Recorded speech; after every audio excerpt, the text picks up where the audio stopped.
welcome back once again to Champions Tour playoffs. I'm your host, Yingsu, and I'm here once again with Mimi and Kakuka as we look ahead to another elimination match. Things does not get easier from here. No, not at all. And so far, every single match that we've had in playoffs has been a 2-0. But right now, with the match that we have ahead, with the expectations from both of the teams, knowing that one of them is going to go home, I expect to at least get 3 maps. Yeah, both these teams have had a surprising year. I think Fnatic in not making deep runs at international tournaments like they have in the past. And for G2 in shocking everyone and going deep when we saw them in Shanghai. So either of these teams going home in the first round would really be a shock. This is the thing, though. It's G2 versus Fnatic. Every G2 fan and every Fnatic fan is going to be very excited about this matchup. This is a very historical one in other games. And Kakuka, you wanted to see this. Why?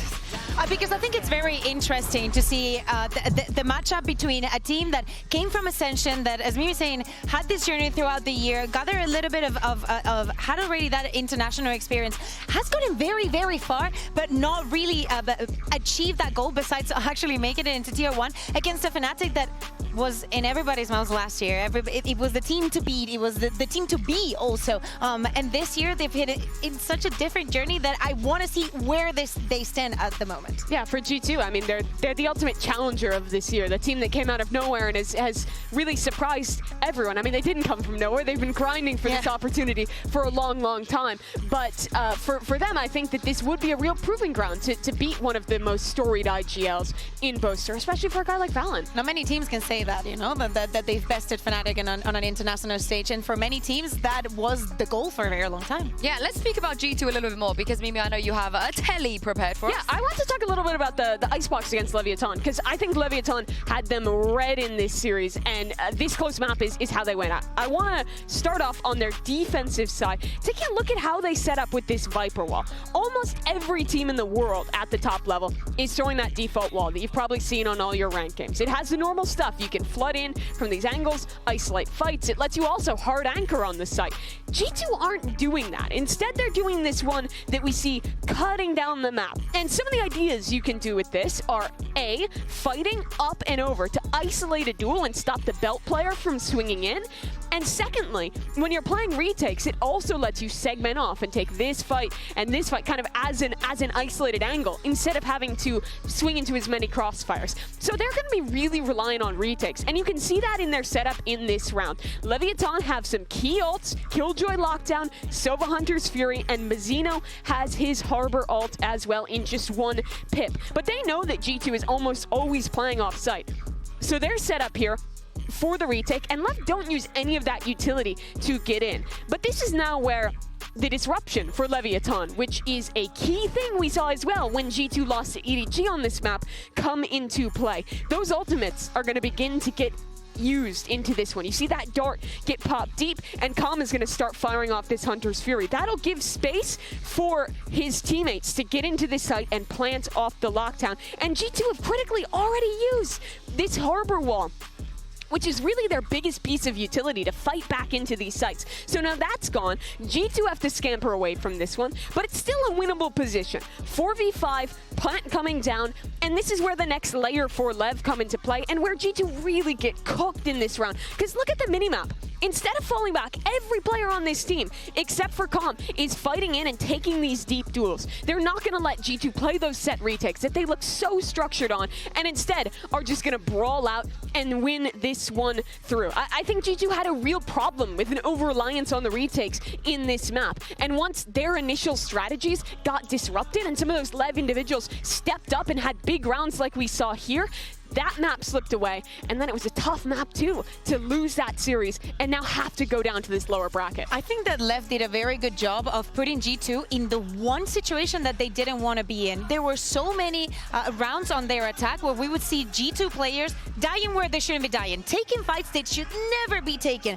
And for example, in that round, that Viper wall, it also conditions you. It gives you a very big spot where you can plant it on that right side. Okay, that is yours. You want to plant there, but Lev was smart enough enough to know, yeah, I'm going to take the space that you think it's yours, and I'm going to play in that space against you. And that is what disrupts G2 so much. But surely none of this is going to be an issue for either of these teams, because Fnatic have just been taking away the Icebox. Absolutely, but I do think it is a bigger issue that we also saw on the Abyss of G2 sometimes having kind of an over-reliance on what their big game plan is. On Abyss, I think they were very reliant on the post-funds, and Lev's Harbor comp on the retake cooked them. And Fnatic is also a really good team at those Abyss retakes. But again, are we going to see Abyss as well?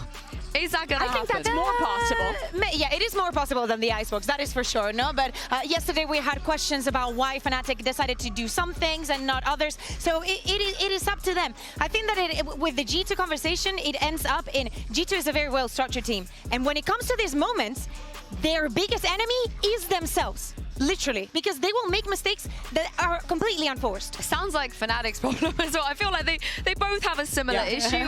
But let's check in very quickly with the professor himself, JonahP, who's standing by with Golden Boy. Hey everyone, GB down here with the professor, JonahP. Of course, we're gonna yap about what happened yesterday. Where did you guys feel like yesterday kind of slipped away from y'all? And, also, how do you recover in such a short amount of time? Because that was literally just yesterday. Well, I think Icebox, it came down to just nerves and us being indecisive, hesitating. And Abyss, I think it was just, there was zero plan making from us. We got into many post plans, but just couldn't convert any of them. So last night we're up to like 2 a.m. in Josh's room, just VOD reviewing and just having a nice team talk, getting stuff off our chest. So today I feel like we played better under pressure, so elimination game today, so I'm not worried at all. So confidence overall pretty high? Oh yeah, for sure. Oh yeah, brother. All right, appreciate you. Fist bumping. We'll catch you soon, all right? Back to y'all. I mean, that's a great thing to hear if you're a G2 fan, right? You want them to be able to bring some answers back. But having said that, it was a very close match.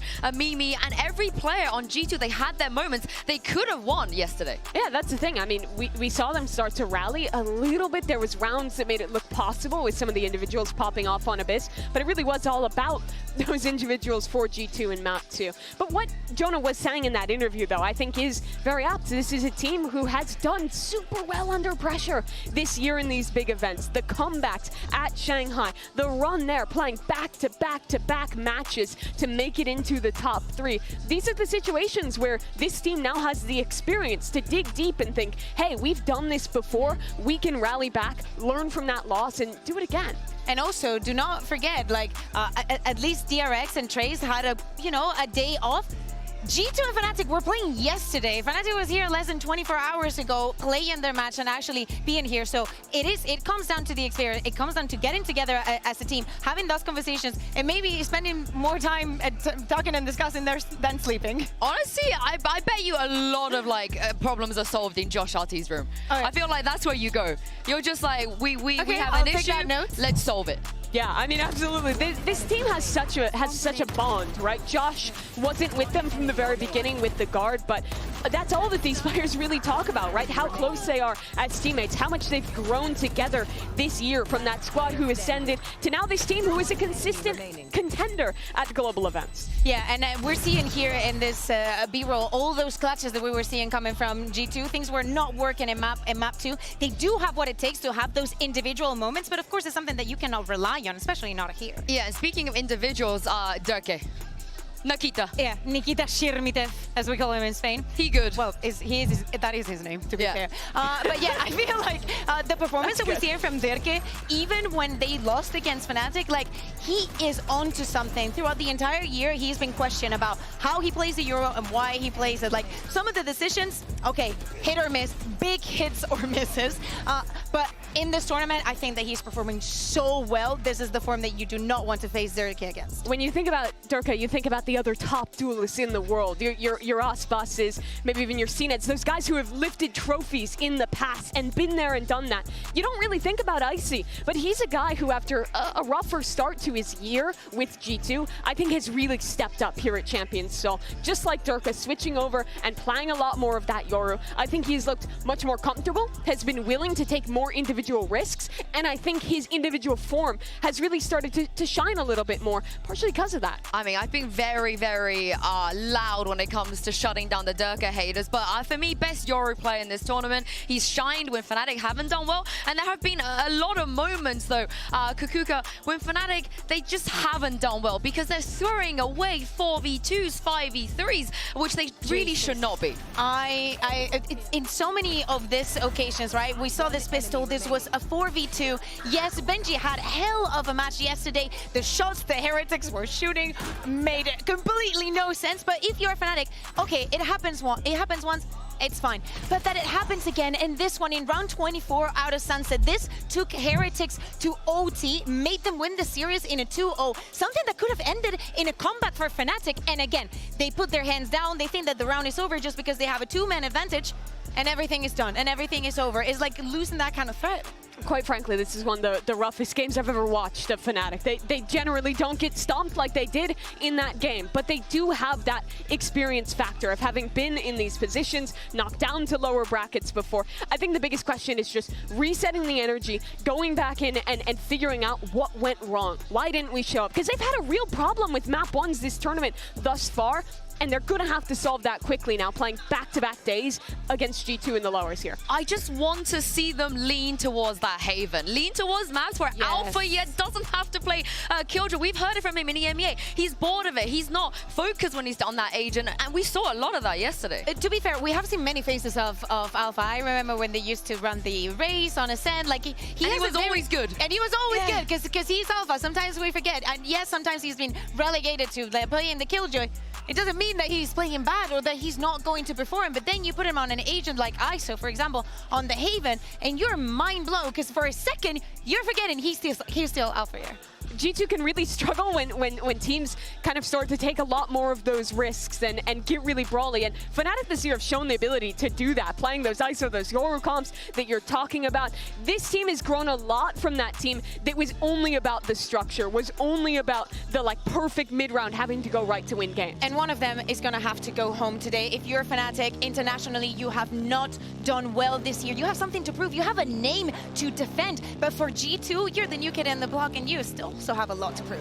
Well, without further ado, this is it. Elimination time. Let's bring the teams onto stage. Here's G2 and Fnatic.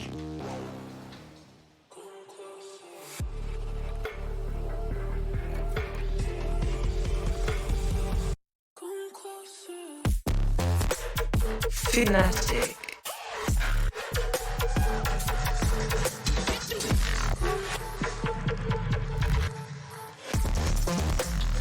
G2.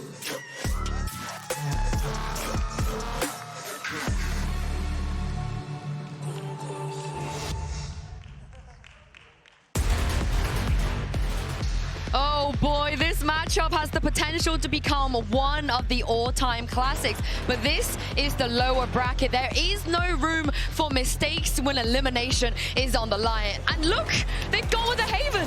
They did it. I mean, I absolutely love it. Yesterday, we thought that maybe this was the solution, and we will get a response very, very quickly. But on the other side, I know, and I think everybody knows, that G2 could have expected Fnatic to go back on their steps and actually choose this map. I'm interested to see how G2 is going to play into this one. They switched over recently to a Yoru comp, going back to the Viper that they had played on the past in this map when they were the guard. And honestly, I think it looked really solid. A lot of the mid-rounding they have off of that Viper wall, the conditioning it provides is super good. Lotus is going to be the third one. I'm scared after what we saw yesterday for Fnatic, but Bind being the second one. Fnatic is not a team that changes compositions that very often. Yes, this year there's been some changes, but we saw a change when they came here onto Chance. I don't think they were feeling that comfortable. Maybe they swapped things around. I think that the preparation for both of the teams has to be on point and very like on the lines of, yeah, we're just gonna play our game. Yeah, I mean, looking at this as well, if they do keep Alpha on the get-go, this means for map 1 and 2, he will not play the Killjoy. We should expect him to move over to the ISO and the Gecko on Bind as well. It's a very predictable map pool, but Mimi, it's the map pool that we wanted to see as well. I mean, it's really, really gonna be fun to get to watch this one. I think that Haven has always been a comfort for Fnatic even before this year. This has been one of the maps where I think that Boasters and IGL really thrives in calling those attack side mid rounds, and that's where VALORANT is going to want to sink his teeth in. You heard in the daily tease, he wants to go out there and beat the best IGLs in the world, and he shows Boaster in that regard. And as we look at this agent select, Fnatic are back to it. I loved watching this comp in EMEA. And we're going to get the Euro head-to-head. I'm very looking forward to this. A lot of doubters on Icy. Now, G2 has not played this map that much often as Fnatic has, and that actually gives them an edge because we know that the preparation for Fnatic is going to be thorough. But if there isn't that many reps on you, there is so much more that you can learn from them. Do not get me wrong, it's not going to be easy, but you know, it's something. Yeah, this is what we want for elimination match. Could be an all-time classic. G2 versus Fnatic. Who better to take us through than your casters is Doug and Baby Bay. Thank you so much, Insu. Yeah, we've been blessed with a banger, and they're always playing out this way when there's elimination on the line. To see these two teams clash for the first time on this stage with everything that's at stake, I mean, it's a gift. Yeah, and what a moment in time as well. G2 versus Fnatic, and we're starting off on Haven of all maps. And yeah, the Yoru head-to-head is going to be the shining light for me because Durka has been looking fantastic on Yoru all year long. I mean, in the beginning he struggled a bit, but who struggled most recently is Icy. Yeah, G2 took that win away from EDG, but it was so close. It was 13-11. And Fnatic, they're 6-0 on Haven this year, Doug, ever since it came back into the map pool. Yeah, spotless record. But G2 has decided to take a step into that ring. It's a map that hasn't necessarily been weak for them either. I mean, they've only played it 3 times, but every single one has been close. They've won 2 of them. So it's not like they're slouches on this map necessarily. Yeah, neither of these teams are going to be slouches on any of these maps in the map pool. So evenly matched, it feels like. And it's just quiet across the board right now from G2. A very, very slow approach. They showed top C, broke the camera, but it didn't bait out any rotations from the side of Fnatic. That's a dink on VALORANT already. If they decide to continue to go B, you've got Durka who's close by, you've got Boaster there with him. Yeah. Members of Fnatic need to be careful from this front B pop from G2, that Yoru flash. It could be so hard to dodge. I think that's why they're playing off of it, and as soon as it goes off, they know they can try to refill it onto this side. Trent back already through, taking care of Boaster, but the trade is timely. It's perfect. Durka's not able to get it. His hero does. 2 kills on the round for him. But they've managed to get the spike down. G2 in these post-play positions found, again, just down to 19 HP. It's just a tap. It's just a threat.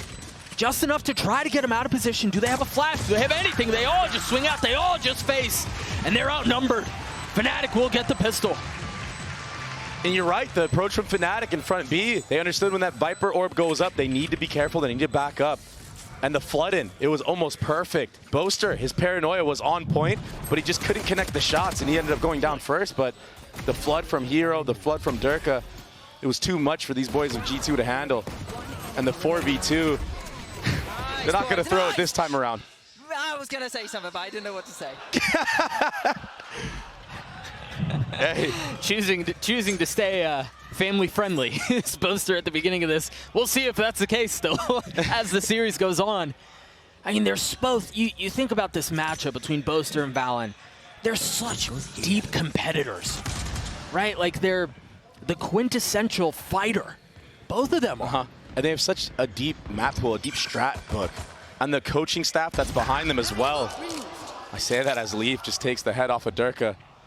That's a Bulldog gone now from Fnatic. And on a map like this with 3 bomb sites, when you drop a member early like that, you are really spread thin. That's why you see this proactivity on the mini-map from Fnatic. That's a double A long approach. G2, they need to be careful right now because Alfier, if he gets heated up, it's going to be over. Yeah, the terror that can be an ISO. Yeah, he's been superb on it as well. A little bit of tap there, not connecting the shots, but honestly, JonahP, it was a bit labored. It took a little bit of time, but ultimately does connect. It's a 3v3, but it doesn't feel like a solid one. It doesn't feel like a comfortable one. It just feels inevitable. Alpha gets his 3 as Fnatic at the second. And that's something that I said G2 need to be very wary of. Once he gets on fire, especially towards this A site, you're going to see Alfier taking a lot of swings down short A. And he's going to hit those shots 9 times out of 10, let alone the fact that he got 3 into that round to build towards that ultimate. And yeah, it was costly for Fnatic, but they ended up saving the majority of the guns that they needed. And Alfier, he's popping off already. That first peek that he did, it was a little interesting, a little dicey, but he settled. Over there. Now he's sitting at 3-0 with a Vandal to his name. 3 orbs off of his ultimate. See that cheeky little vulnerable shock setup.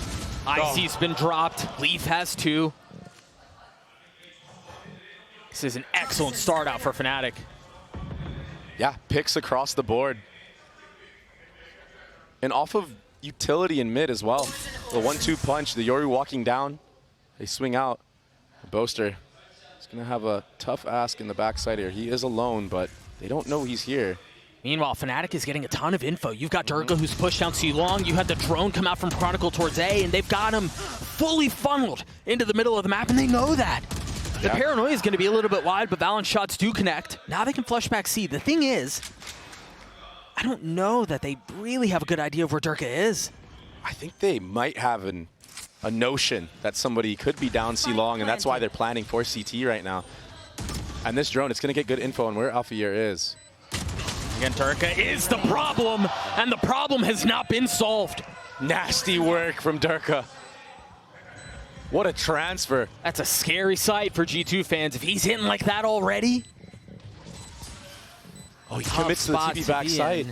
JonahP fully surrounded in a 1v3. No idea where Durga was. Fully left guessing. And Fnatic win the bonus. This is an excellent start. Yeah, it was a big investment. Had it not gone their way, maybe the economy isn't that great, but with how these players are already coming into form in the first 3 rounds that we've seen so far, yeah, that's something you're going to see Alphayear do quite a bit. They're looking on point right now, and the proactivity from G2 to bring that back to a 3v3, it was pretty good, but then Durga happened. Yeah, then Durga happened. That transfer was too much. And when you think about Fnatic, This is my boss boy, bro. Good job. Nice kid. and when you think about Fnatic as a team, they only really tend to struggle against very, very highly talented players that have good mechanics, everything. And it's not that that's a dig to G2. They have great mechanics, but they rely on more of their fundamentals and the high percentage plays in order to win. That gives Fnatic a lot of breathing room to be confident in their own aim. JonahP doesn't have a ton of breathing room here. You look at the mini-map, you've got Alpha who's taken all of A long, you've got Chronicle again up A short. But they've managed to get him in there now. The middle of the map has been taken, the Paranoia is out towards Garage. It's flawless. The question is, how much more is concealed? Do they realize where the rest of G2 are? He's going to try to get out. They know where JonahP is, and he's going to fall shortly. Alphayear's waiting on the other side. It was that spacey that you taken at the very beginning of the round. He shouldn't be able to get away with anything. That's a clone, buddy. Yeah. So it's a stall towards front B again. Last time G2 were down numbers, this is where they decided to go. And I think Fnatic are a little bit ahead of this. Durga got that pick in short A. He's the forefront.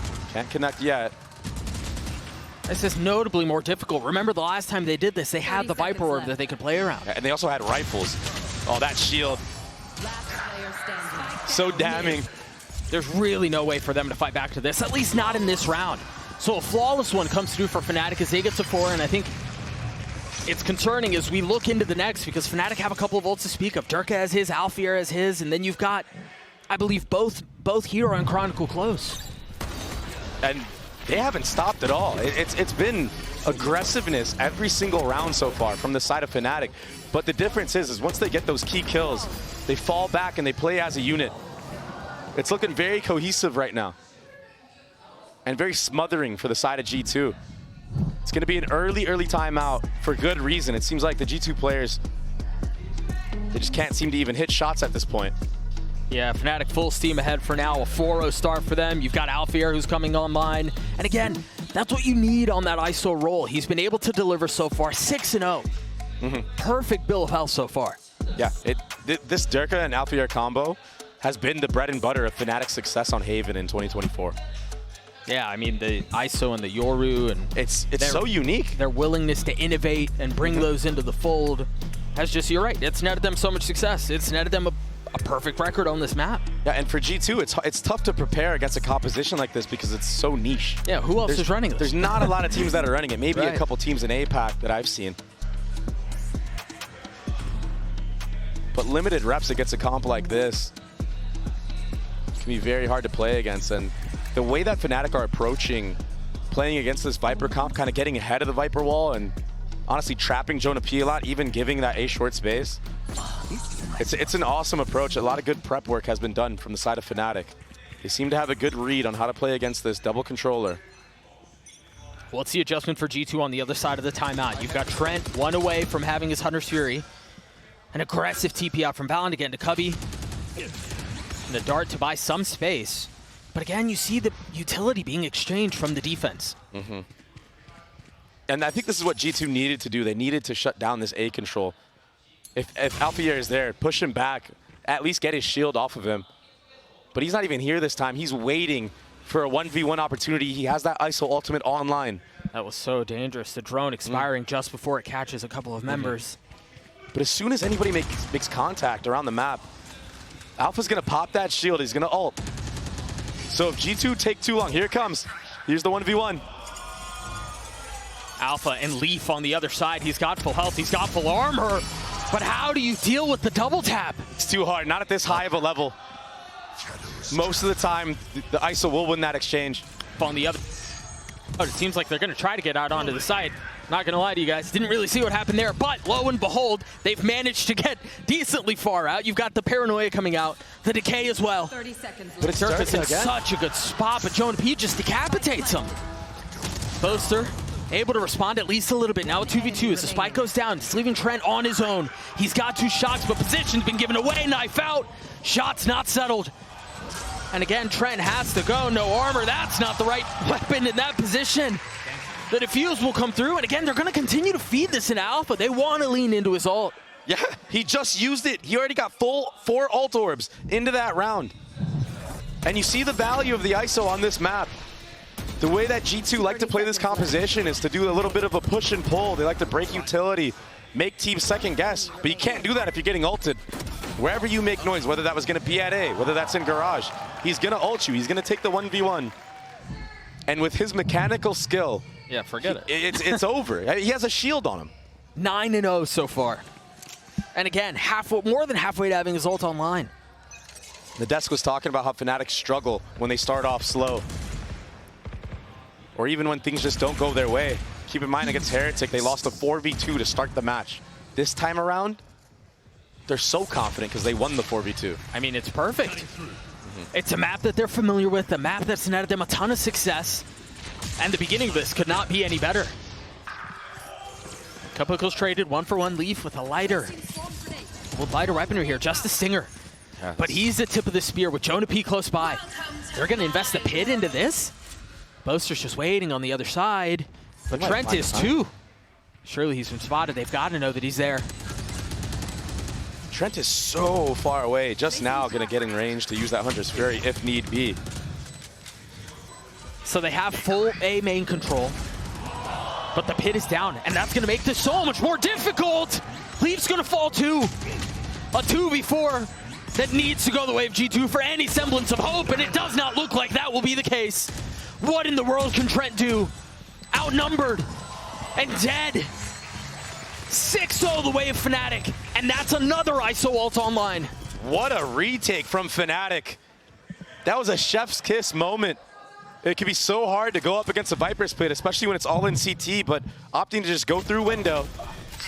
And Durka in that entire moment, after this kill comes down, he still has a clone, he still has a flash if need be. And you can't just not shoot the clone. Right, you have to. When that Viper's Pit comes down on Trent's screen, he's shooting whatever's in front of him. I'm feeling today. Yeah, he definitely is. He's 11-0. I believe it. I believe it 1,000%. Defensive op-out in the hands of Durka. It's interesting. In the last series, we saw Boaster pick up the defensive op quite a bit. But this time, maybe Durka is feeling it in his own right. And Leaf, oh my gosh. He's got a Bulldog, light armor. Alphier again trying to pest him out, but this time the duel goes the way of G2. Now what's the response? Where do they go from here? It's going to be aggressiveness down C long for Durka. He's going to get some info, but his TP is leaning towards A. So G2 need to be very careful right now because they might be running into the remaining 3 members of Fnatic. If they commit to this, they're freezing real. I mean, this Odin could do so much damage against light armor. Yeah, 1,000%. You just spray and pray, get a little bit of a collat. Oh, that's why the Killjoy ultimate is invested, but there's still 2 trips to play off of. Chronicle, he's going hunting. He might find the timing. He's exploring. Valen's there on the other side. He's got to spot him, and he does. The Stinger up close nets him another win. A 5v2, but again, remember, it's lighter weaponry. It's not great. It's a Bulldog and an Odin. Patience out from Hero. A 2v4 would be devastating. It would be backbreaking. Durka's going to save this operator, surely. I mean, he's got plenty of money. Wait a second. The newcomer. Durka's doubling back. For this Fnatic roster. He's continued to knock on the door. He's continued to unlock the bolts, and he might be able to swing this back in their favor, but heads up awareness from Trent.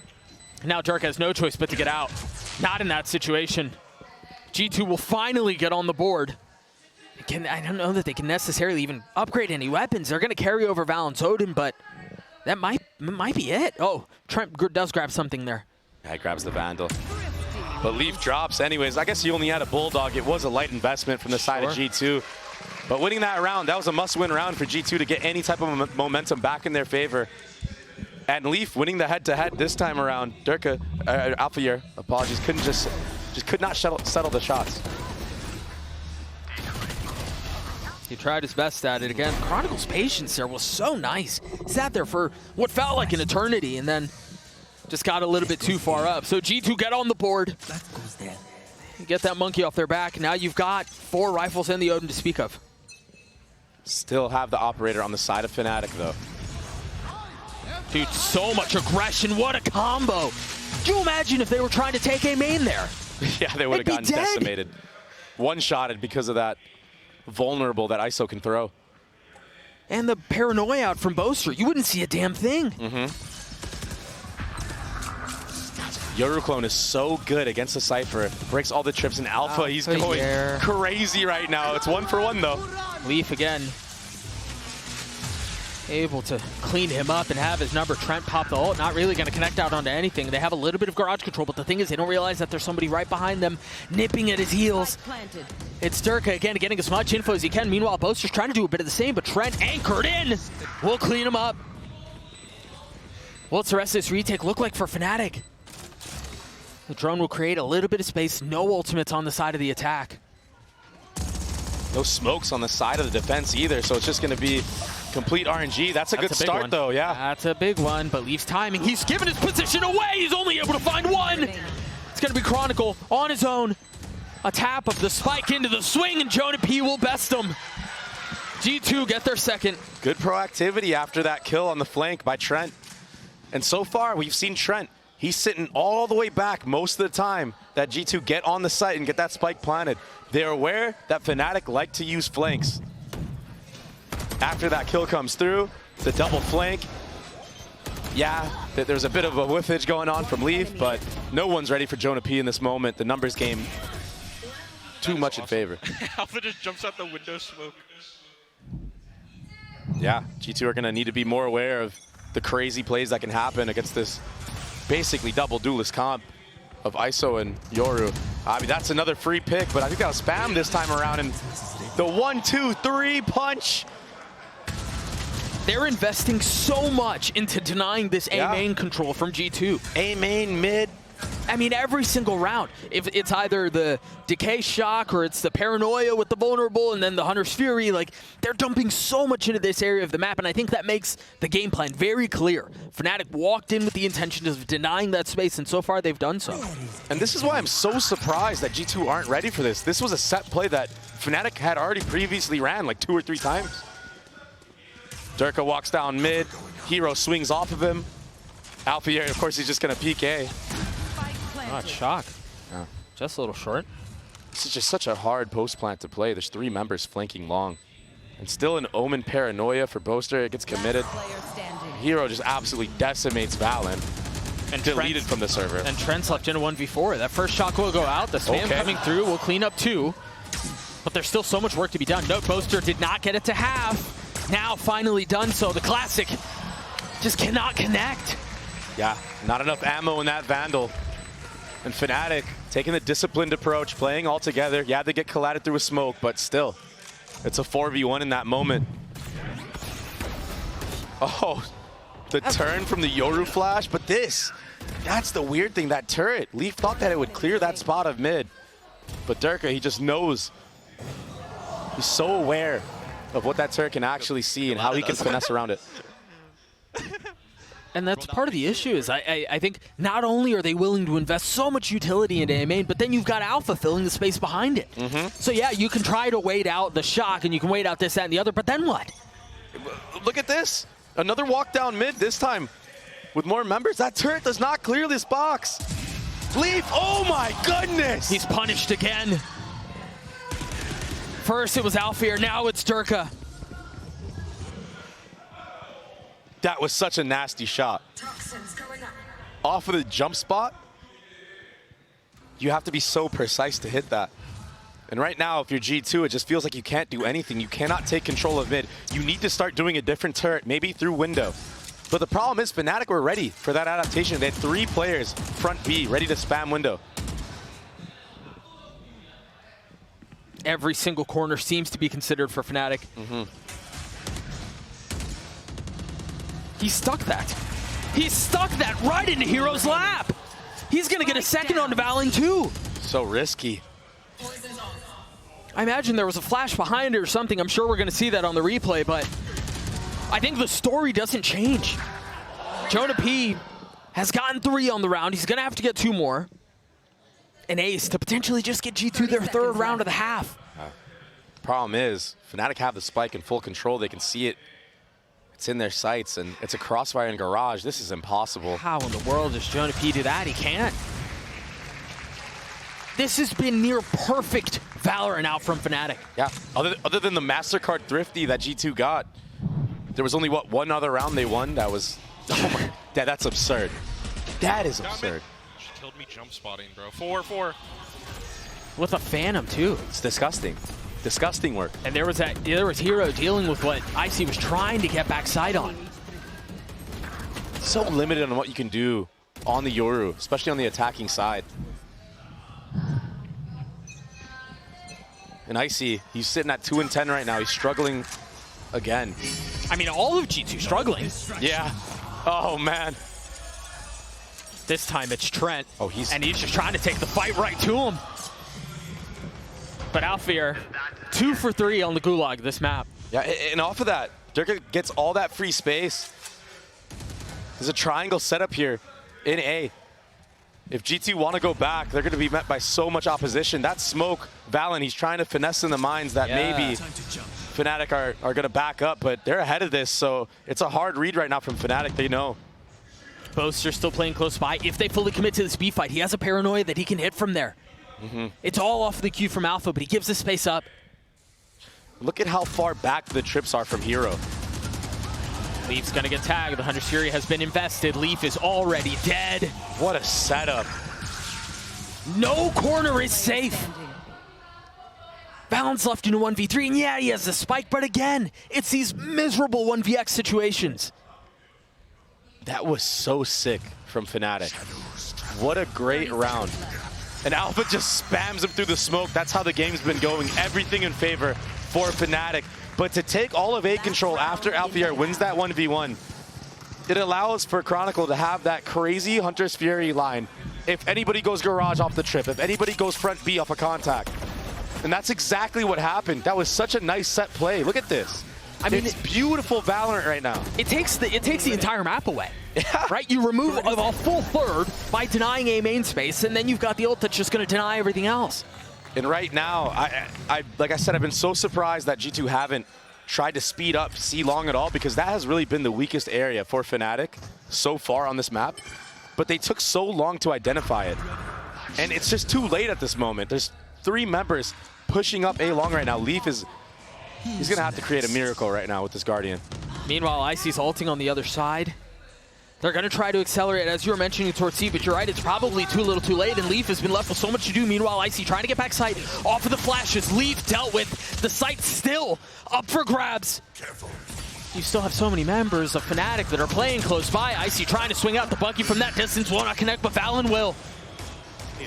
How do you deal with Durka, though? Number situation, the pit invested, Trent on the swing, Chronicle dead. And now the pit in play. Can they do anything to get rid of this? He's going to flip the map. He's going to get out. Valorant's fully TP'd, but finally commits back. Deciding that with Durka dealt with, this is the strong site. Alfier's 20 HP in a 1v3, but they're leaving. They're quietly making an exit. 30 seconds left. So tense right now. Even with Alpha being at 20 HP, look at the respect that is being given by G2. They understand that he's popping off. They understand that they need this round. They need the 9-3. Oh, that was close. All 3 members that are up for G2 have taken damage. Some notably worse for wear than others. No, one benefit is that they're all playing together, so Alfier has to very carefully and cautiously check every single corner. And then there's the Viper wall he has to deal with too. Yeah, and either way he goes right now, he's going to get swung by Valen. The tap. Where's the swing? Where's the challenge? Where's the dare? They all want to swing at the exact same time. And G2 will get their third. Fnatic again, I mean, borderline perfect for that entire half. Yeah, that's a wonderful half for Fnatic. Alfier was popping off. Durka was popping off. Hero had his moments in the backside of A, or backside of C. We'll see what G2 can do on the other half of this. Maybe there's hope. It doesn't seem likely. We'll be right back.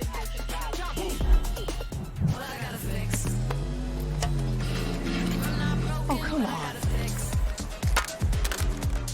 Trade in any phone in any condition guaranteed and get $800 off the new Galaxy Z Fold 6. Only on Verizon. Red Bull gives you wings.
A borderline perfect half from Fnatic. They're up 9-3. They obliterated G2's attack side, and now they have the benefit of being the ones to dictate the pace. Yeah. Now they can really lean into this Yoru Isu comp tray. Yeah, and they like to work a lot of garage. They like to work a lot of mid, much like the defensive side that we saw. That aggressiveness towards mid. They made the map feel small. Yep. And to be able to do that on a 3-site map, applying pressure in every single facet of the game is just really impressive. You understand why they're perfect on this map. Exactly, and they're playing the comp to its strengths. They're going for the duels. They're taking aggressive aim fights. And when their aim is on point like that, it's just so hard to play against. Now, I will say that Trent, last time they played this map, he was a big key to the success of G2 in beating EDG. He had a very, very huge defensive half. So he's going to need to step up again. The setup here, I mean, you could see it. The writing is on the walls. Any sort of contact. Valen's got the flash. Oh, yeah. And then the fight ensues. The question is, will there be enough of a trigger? Will there be enough to tip the scales? But this is the Fnatic approach. We're going to contact up mid. Maybe we'll go garage, break the alarm bot, make you have to re-clear that space. And then while all that's happening, look at A-site. Yeah, it's up for grabs. It's free. You take everything. They can waltz their way in. Yeah. And G2, they are known for their retake approach on a lot of maps. It's going to be tested here if they want to try to pull this off. They're going exploring now. Across the middle of the map again. 2 there. Found Alfier again. Gets away with murder. And now are you ready for the second? You're not. No. No way. And Trent just got spammed all the way in heaven. Look at how far. Look at the minimap. Look at where he got spammed at. Yeah, he's so deep. What a pistol round from Fnatic. What a map from Fnatic. This is why they're undefeated on it. I mean, I'm hard-pressed to identify anything that you can look and go, oh, they probably should have done that better. Where do you go? Where do you look? I guess Alpha should have won that second ISO ult that he got. That's about it. How dare that guy not win every single ult? How dare he? Unbelievable. Leaf is in a 1v3 though. And he gets flanked. Durka. Too much for him to handle. Fnatic are running away with this one. This is a very fast-paced map. He's 20-6. And this is without a shield, by the way. Oh, look at the spam. Yeah, there's that deep kill you were talking about up in heaven. Unreal. And then the layers. There was no way that you'd be expecting Durka in a position like that. Here, actually. That's a really nice idea. That's actually kind of genius.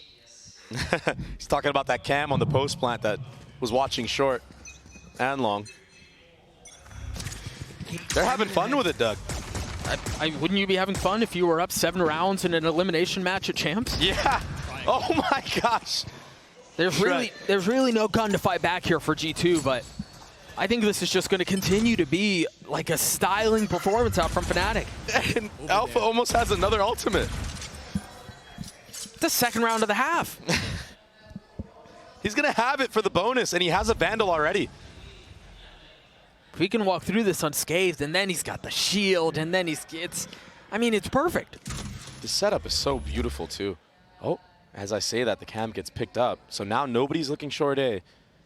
G2, they're so worried, though. Oh, they're about to be met by Alpha. This guy's about to pop off. Oh, he can't handle the pressure. In the face of 3, he does fall. No real way to upgrade the weapon. And they're just going to walk into Fnatic's crosshairs again. Just a hard freeze to the round, and while it's happening, the actual hit is coming through at B. It's just beautiful play right now from Fnatic. I can't stress it enough. 30 seconds left. Boaster is calling such a good game. Leaf, he gets a Vandal. And he puts it right back down as quickly as he scooped it up.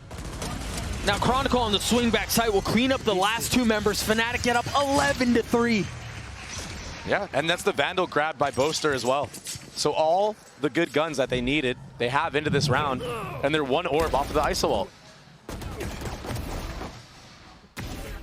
This is just, again, it's good awareness from the side of Fnatic. They understand how to play in these anti-eco situations. When you get up numbers, it's pretty likely that the defense are going to try to even it out.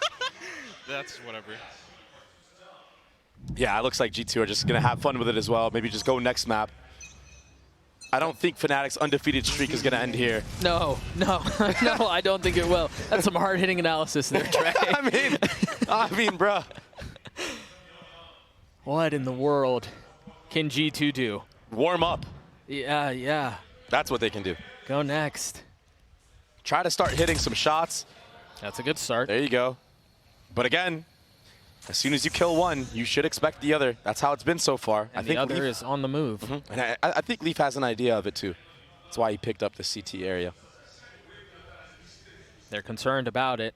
Alfear's timing. It's leaving a little bit to be desired there. They're going to commit to getting the spike down with no real resistance. Spike planted. And Alpha's still in this window area. Leaf's going to clean him up, but how do you expect the other? I mean, he was surrounded. He thought he could deal with what was happening B main. No real idea of what was happening garage.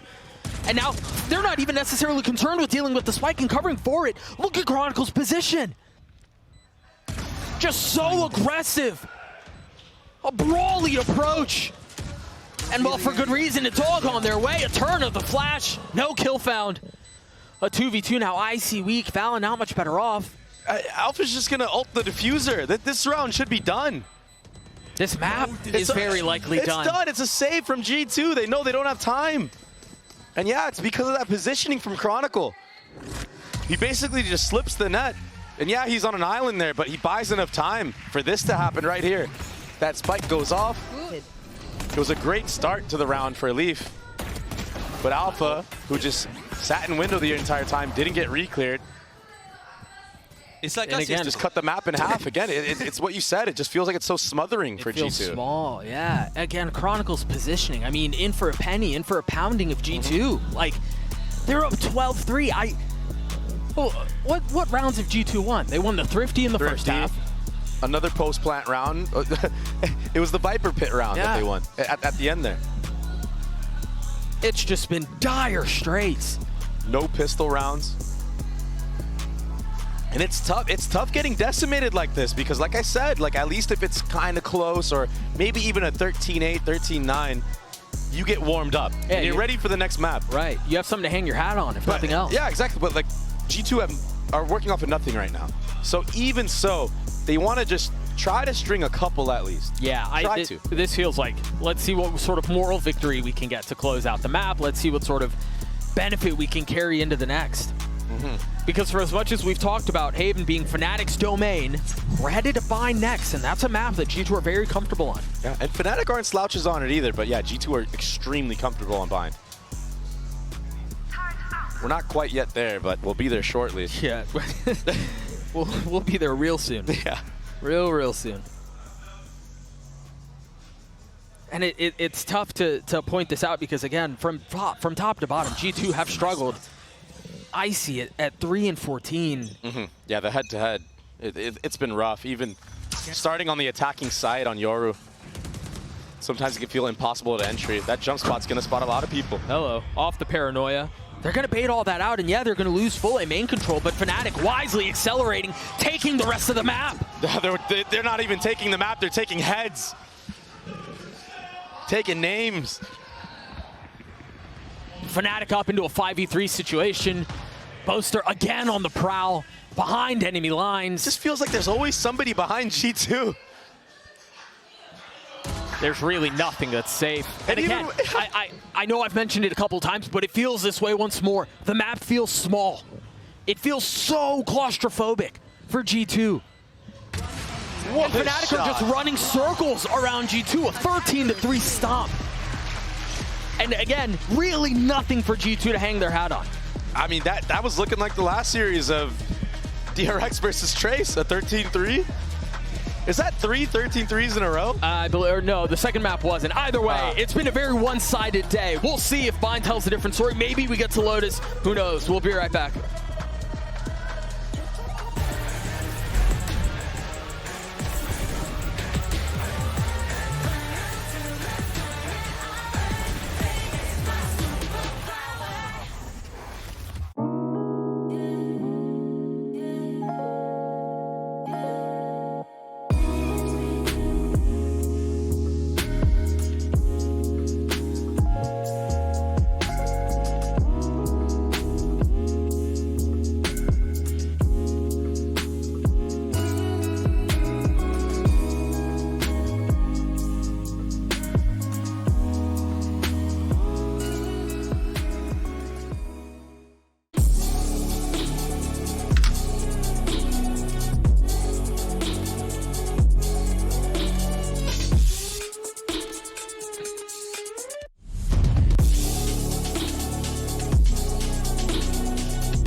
I'm so tired of this darkness. Maybe I just need some sleep.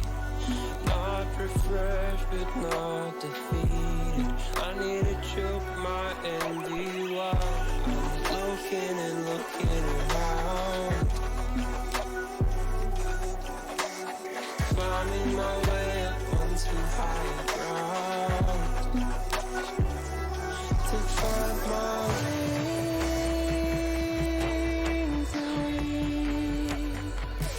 Maybe I'm trapped underneath, 'cause I've been